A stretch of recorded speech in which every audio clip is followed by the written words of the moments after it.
Buenas tardes. How is everybody doing? I'm so excited to be here today. This is the first time that we are going live in 2024. I'm so excited. How's everybody doing? How is everybody's holiday? Let me know in the chat. And let's go ahead and get started. Have you ever wondered why some language classes thrive while others just survive?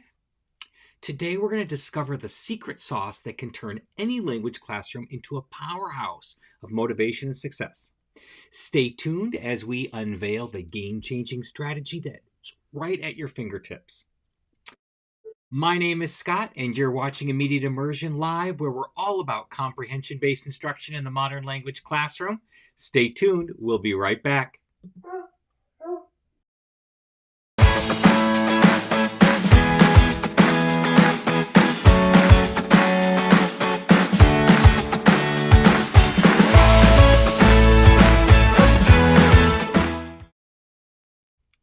And welcome back again. How is everybody doing? How's everybody's New Year's treating them? A couple of things I want to talk about before we get started so we can take care of some housing details. If you haven't already and you're interested in taking our 10-week course with us on classroom management, I'm going out of the box skills for 10 weeks to teach you how to better manage your class and become a better classroom manager. If you're interested in that, let me go ahead and put the link in for that in the chat here. Discipline.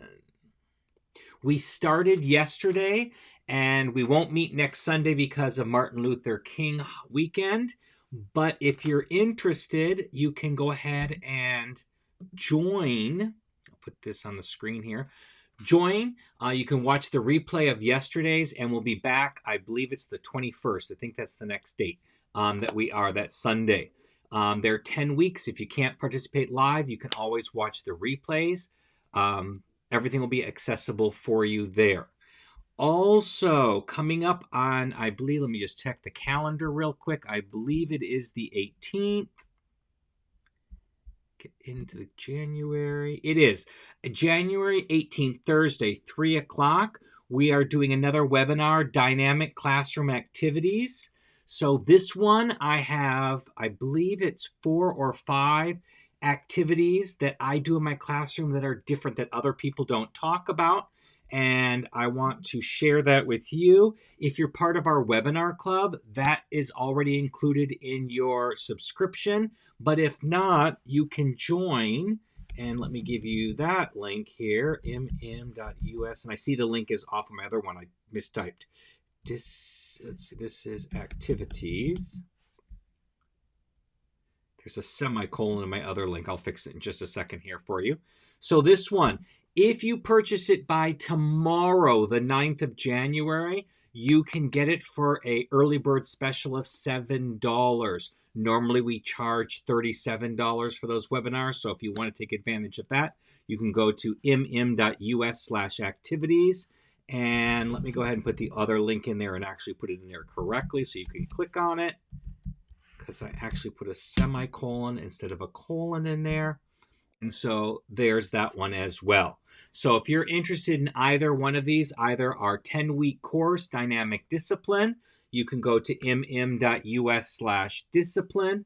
Or if you're interested in just taking that Dynamic Activities webinar, it's just a 1-hour webinar on a Thursday, you can click on this link and participate in that. As I said, it's on special for today and tomorrow for $7.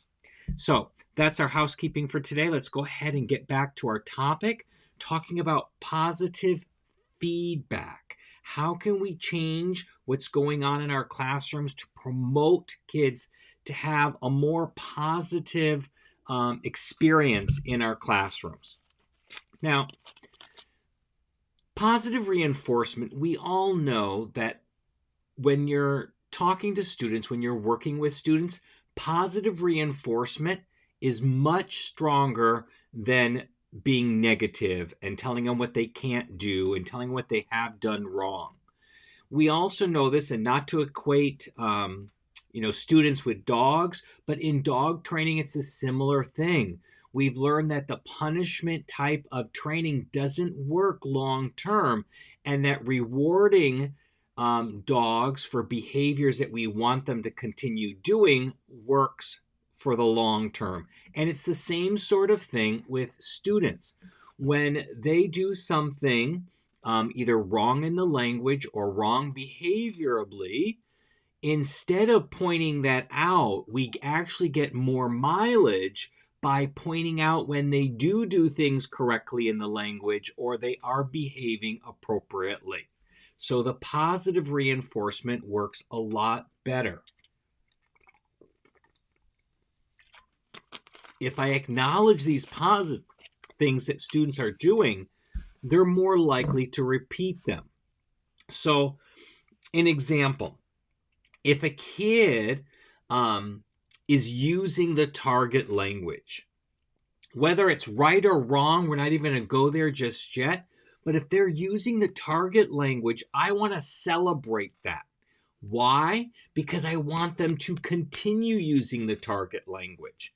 And not only that, by providing that positive reinforcement for that one student, that makes the other students say, I want to feel that positiveness as well. And so maybe if I use the target language, I will get that positive reinforcement as well. So when kids use the target language, again, whether right or wrong, I will have like a little 1-minute party to celebrate that. Give them a high five, encourage them, congratulate them, because it makes them feel good and feel confident about their abilities, because kids are really nervous to speak the language in class. And it rarely has anything to do with their ability. It usually has to do with their confidence level. And so confidence is a really big deal in our classrooms, and we need to foster that by giving positive reinforcement. An example of this in English with, a baby who's learning how to speak, and they say, "Me want cookie." Well, the parent isn't going to say, "Well, that's not how that's said. That's an improper sentence. You can't start a sentence with an object pronoun. You need a subject pronoun there. Then you also need an indefinite article in front of the noun to make it a complete sentence." Nobody does that. They are so happy that they use their words to communicate what they wanted that the parents celebrate that. They're like, "Oh, you want a cookie? I want a cookie too." And that positive reinforcement makes the child feel comfortable in their skills, boosts their confidence level, and then makes them want to be willing to use their words more. And it's the same kind of thing that we want to do in our classroom. So we want to praise them. We want to give them rewards. We want to encourage them. We want to celebrate them whenever they do things in our classroom that we want them to continue doing. Now, I set up a system of participation points, and they're not classic participation points where they get points for raising their hand and answering questions. That's only a small part of it, because not every kid is the raise their hand, put themselves out there kind of a kid. So what do? I use a program called Class Dojo. I used to use physical points, but this one of my colleagues turned me onto this app, and for the past 2 years, I've been going in whole hog on it. It's a free app for teachers where you can add and subtract points to students for various activities, and students can log into their account and see their account. It keeps a nice leaderboard so you can see who's the top kids and who needs to work a little bit more, because that's also very motivational, which we'll talk about in the next little segment. But it works really, really well. I have it always on a tab on my computer, so I can always slide over on my Mac and display how many points everybody has so they can see them. That's very motivational. My kids usually like to see it at the beginning of class and at the end of class. I reward points either through my phone, because I have the app on my phone. So as I'm walking around talking to students, I can just give points as we go along. And then the points, they hear the little ding that goes on. It's a positive ding every time I add points in there. And if I'm on the screen of Class Dojo, they'll also see the kids who got positive points. The names will pop up. But I can also take away points for different things like being off-task behavior or side conversations. And that will make a bong, a bad tone. But it will not post the name publicly. So they won't know whose it was, but they know that, oh, he's watching and I shouldn't be doing what I'm doing. So it works really, really well. And as I said, I like it because I don't have to keep track of the points. They're automatically kept track in there. And I give them points for anything that I want to see continue, and I take away points for anything that I want to see stop. So, and I give way more points before I take away points. And I usually give away points in multiples, and I take away points in singles. So, if a kid asks a question, any question, because I want to encourage them to ask questions in class, I give them a point. If they answer a question, whether right or wrong, they put themselves out there, I'm going to give them a point. If they're chosen to be engaged in a conversation, like I'm going to have a conversation with them on conversation day, then they're going to get 5 points for that. If they earn a good grade on an assessment, I'm going to give them extra points. So I give points for getting A's. I give different set of points for B's and C's. But everybody can earn a point, even for not doing well. As long as they didn't completely fail it, they can earn at least 1 point, because I want to encourage some effort. They can get more points if they do better on that activity. If I don't give very many homework assignments, but when I do, I can give points for them doing that. I reward things for being done early rather than on time or late. So lots of different ways on the behaviors that I want to reinforce. I give kids, every kid who shows up on time, I give them 1 point at the beginning of class. So everybody can get at least 1 point for being in class and on time in class. And then as we do various activities, I can give points for being on task or off task. So it really, really helps encourage them to do what I want, because they get the positive reinforcement. And then they get to save up these points. And then I have a prize system, and it changes every year what my prizes are, but you can go on my website at, let me put that link in here for you too, mm.us/resources. You can go here and you can download an example of the rewards that I give, so you can kind of see. But students can save up for these points and use them to purchase different privileges in the classroom. Maybe preferred seating, maybe drop a quiz pass. There's all kinds of different things that I put in there. But they like to save up for the points so that they can use them for what they want, and so those points are valuable. Let's move on to the motivation piece. Now, student motivation is really, really important, and we have to work really hard as teachers to keep kids motivated, because they have so much distractions in the classroom, between their cell phones and their friends and things going on before school and after school and at home. All those things are distractions for students. So we want to keep them motivated.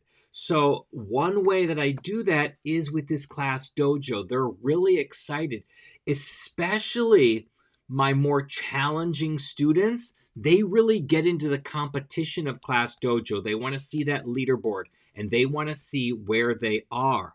And I also motivate because I send out a weekly email to parents, and I will put the names of the top 3 kids in that class in there. So the parents see that too. I'll say, Johnny's number 1 for points, and Susie's number 2, and Billy's number 3, so that they can see how that is working. You can also get parents to buy into Class Dojo where they can actually see the thing. I don't have much success with that. A lot of parents don't care about that to monitor it, but you have that ability if that's something that your parents are interested in. But my parents do enjoy seeing who the top 3 kids are, especially if it's their kid. And then that makes the kids feel better too because their parents are talking to them about that. Also, if I know that a particular kid is challenging, not just in my class, but in other classes, but he's doing well, he's earning participation points in my class, I might also send out an email to the rest of their teachers, letting them know that, Johnny's doing really well this week. If you can mention to him that you heard that he's doing really, really well, that will help motivate him. And then he feels better about himself, and that may transfer to other classes as well. And remember, I don't know about you, but when I was learning languages, I speak 3 languages to various degrees. Well, 4, including English. And German was my actual major, and I love German, and I love my German teacher. However, I was always hesitant, and that was my weakest point, was speaking German, because although she had very good intentions, she always stopped all of us and corrected us mid-sentence. And that lowered our confidence. So none of us wanted to venture out and speak. But if we can turn that around by being positive and encouraging them to speak regardless of their errors, then their confidence level is going to go up. They're going to be more motivated to speak more often. So that really, really does help. When they feel good about what they do, they're more likely to take risks, to make those mistakes, and then learn from those mistakes. And then I know some of you are saying, well, we just can't let those mistakes stand because they're just going to keep repeating them. Not exactly. We don't learn how to speak correctly or even write correctly from corrections. It doesn't work. Think about it in English. If you've ever raised a child learning English and they're treated with the irregular verbs. In English, we know adding ed to a verb makes it mean past tense for the vast majority of verbs. But there's a set of them that doesn't work. But when babies are learning to speak English, they overgeneralize and they add this ed to every verb, and they get words like sitted and singed and goed. And no matter how many times that you tell them that it's not goed, it's went. It's not singed, it's sang. It's not sitted, it's sat. They will not learn from that. And I know this from personal experience. My sister, who's also a teacher, and she teaches elementary school, she said her children were not going to make that mistake. She had no experience in linguistics at all or how acquiring a language works. But she worked really, really hard in getting them to skip that step. So they never said goed. They would go straight from go to went. Didn't happen. No matter how much instruction and how much she emphasized it and how much she taught the sight words, it just didn't happen. They have to go through that stage. But how did they learn the correct verbiage? They learned it from what they heard and what they read over and over again, in context, not in corrections. So when students make a mistake in verb form, and here's a really good one that they do all the time. I'll ask them a question on conversation day, like, ¿a dónde fuiste durante el fin de semana? Where did you go on the weekend? And they'll go, yo fuiste, you went. And we know that's wrong, and they just parroted the verb that they heard you use without knowing to change it to make it match what they needed to say. And I'll go, yo no fui a Disneylandia. Tú fuiste a Disneylandia. Yo fui al cine. And then I'll go to the board and I'll write fui on the board, and I'll write equals I went. And then I'll write fuiste on the board, and I'll write you went. And then I will start to ask a question about the student. So I need the third person. So I'm going to write fue up there and write he or she went. And I'll say, clase, ¿a dónde fue Sally? Si Sally fue a Disneylandia. Clase. Fui yo, and I'm going to point to fui on the board. Fui yo a la Disneylandia? No, yo no fui a Disneylandia. Yo fui al cine. And I'll go back to Sally. Sally, fuiste, pointing at the board what it means. Fuiste tú al cine o a Disneylandia. O tú fuiste a Disneylandia. Clase. ¿Quién fue al cine? Pointing to fue. So without pointing out that Sally made the error and making her confidence go down, I corrected it and we practiced it in context. And are they going to learn it today by the end of class? Absolutely not. It's going to take a long time, over a period of weeks, perhaps months, and they hear that over and over again, and then they're going to all of a sudden say, yo fui, or just fui is fine. And I'm going to go, oh, eres increíble. And I'm going to give that 1 minute little celebration because they said it correct and they were using their language.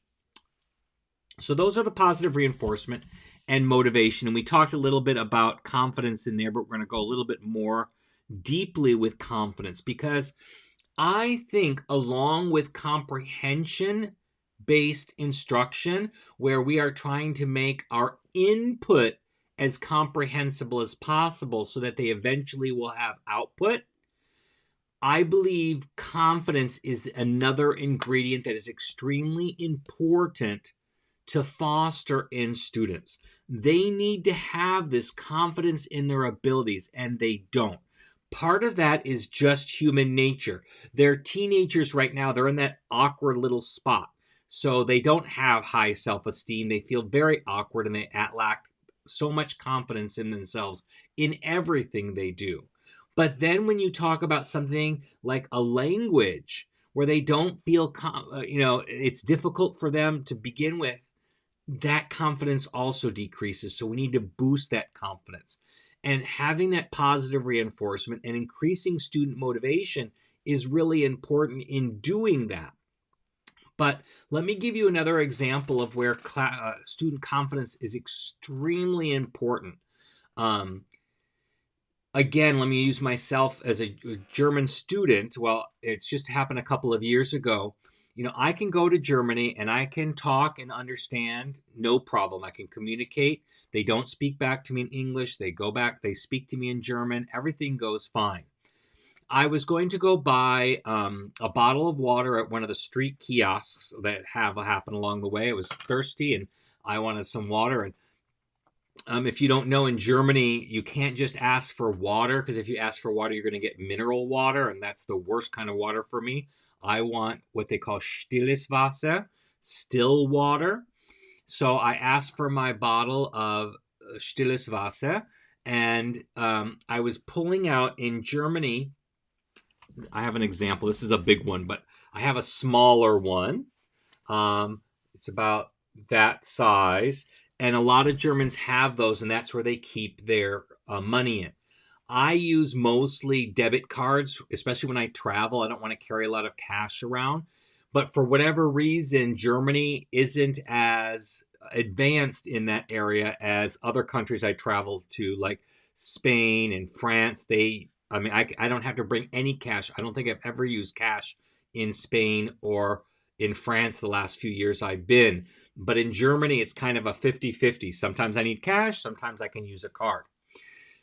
This is the time I need to use cash. And I pulled out this little baggie thing with my euros in it.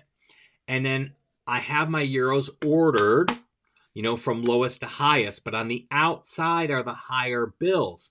and I was pulling him out, and I hadn't, figured out what bill I was going to use. But the guy started yelling at me. He wanted kleiner, kleiner, kleiner. He wanted a smaller bill. Now, I wasn't going to give him, I don't know what size bill it was out there. Maybe it was a 20-euro bill or a 10-euro bill. I don't know. But I hadn't decided what kind of a bill I was going to give him just yet.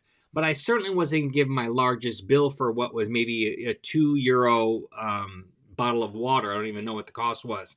But because he was yelling at me and telling me he wanted a smaller bill and a smaller bill, I lost all my confidence in my ability to speak and understand German, and I just fumbled through the whole transaction. So confidence is really, really important for, I think, the ability to be able to use the language. Even if the skills are there and the vocab is there and the knowledge is there, if they don't have confidence, that's not going to show. And so doing the things we've talked about before by giving positive reinforcement and providing student motivation, those things really help boost that student confidence. Celebrating when they are using the language, whether it's right or wrong. Celebrating more when it's right. When a quiet kid speaks up, celebrating that. All of those types of things really help in boosting that confidence level for the students. Not only that, scaffolding it to them. So asking them to do things that are geared towards their personal ability to complete it, because success breeds success. And so if I can give them a small win, they're going to build a small amount of confidence. Then I can build upon that win by asking them a different question, again, one that they can answer. Now they've got 2 wins and they're feeling a little bit more confident. And then I might stop there because I don't want to have a downfall in there. You always want to leave it on a positive note. But then I'll build on that another class time or another day to build on that confidence by giving the kids these small wins over a period of time. It builds their confidence up. And also you want to encourage a way to, I'm sorry, I'm just checking my notes here. But the confidence level. By increasing that confidence level, you're also doing what Stephen Krashen talks about. You're reducing the affective filter. Now, I refer to the affective filter as stress and anxiety. So I don't want my kids to have stress or anxiety in the classroom. So by reducing that, by building that confidence with scaffolding and motivation and positive reinforcement, I am able to reduce the anxiety that happens in classrooms so that they really do want to communicate. And then that would lead me into the next topic of a supportive classroom. So, number 1, you cannot let any other student bash directly or indirectly another student's skill ability. No rolling of the eyes when so-and-so gets called because they know that that kid struggles more than another. Or if a kid makes a mistake, no laughing at them for making that mistake. Those types of things. We want to build a supportive classroom so that all students feel supported and confident in the classroom. So whenever a kid does something, again, that I want to positively reinforce, I might ask the class to applaud that, to give them some positive reinforcement.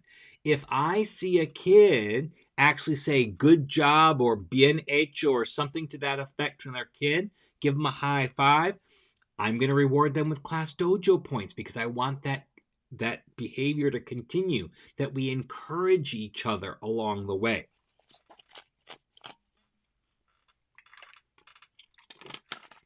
I might even ask 3 students or 1 student or 2 students to say something positive about what they just heard this other student do to help start the ball rolling so that it will come spontaneously in the future.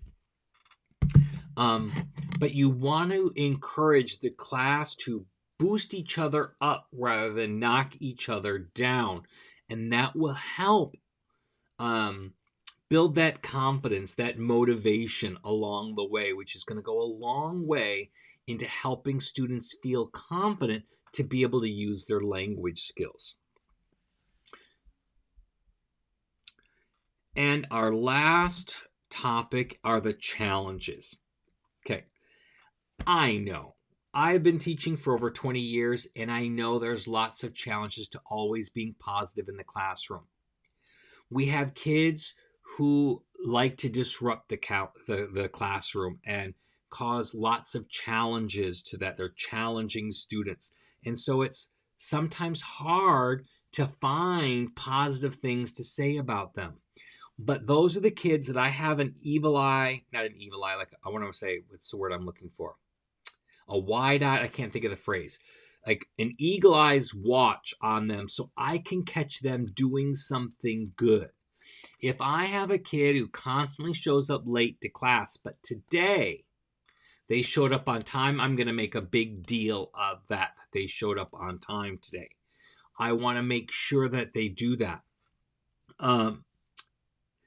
And I want to make sure that if I do have to reprimand a student for something, that I'm doing it without any emotion, as flat as possible, as stoic as possible, so as not to attach anger or emotion to that. Just saying, sorry you were late today.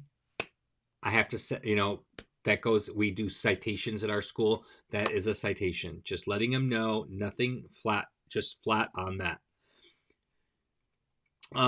Other challenges that when you do have to give constructive criticism or behavioral criticism, then you want to also, as I said, look for those ways that you can reverse that with some positive things. So if I notice a kid was late today and I had to talk to them about that, I'm going to be ever vigilant to look for at least 2 or 3 other things that I can compliment them on or give them positive reinforcement on the rest of that class period.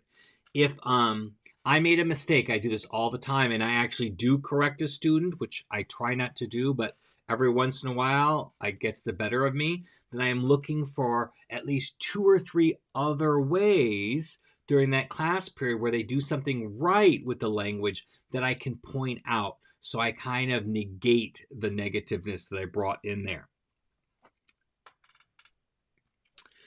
And then take the time to think about any interactions that you have with your students, whether positive or negative, and reflect on those personally to see how they may have helped the situation, or how they have hurt the situation.